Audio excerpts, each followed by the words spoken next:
What I like to do with my carrots is cut them in half, if they're quite thick ones, and then just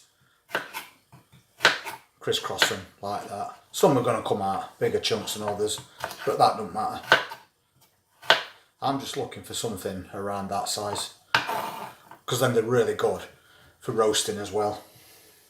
Any smaller carrots, I'll just go through them as they are, as long as I'm getting nice chunks, and they're all of a similar size. That's those prepped. So now what we need to do is blanch them, and as you can see, they're all in nice little chunks. So this blanching process is going to take 5 minutes. So we've brought that pan to a boil, and then we'll carefully get his carrots in. That's why I put them in a jug, because then you're not so close to that boiling water.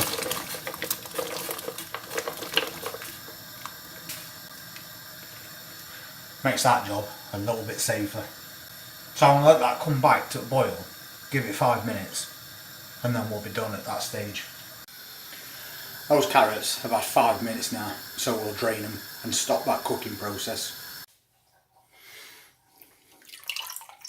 I've just rinsed them under a cold tap to cool them down, and now we'll pop them straight in this water. And that water has had ice in it, so it's very cold. And that's going to stop that cooking process. Those carrots have now completely cooled down, and we've just dried them off a little bit with a paper towel.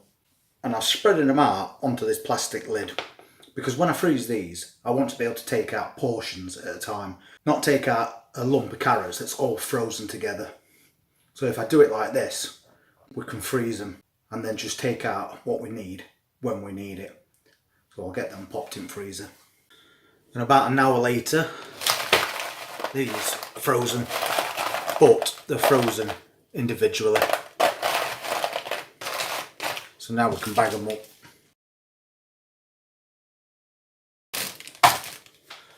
So that's a nice big bag of carrots that we can take out in portions as we need them now.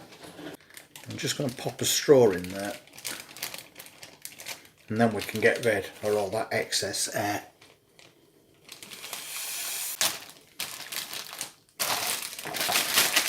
And that's ready to go straight in freezer, and we've got as many as we need when we need them.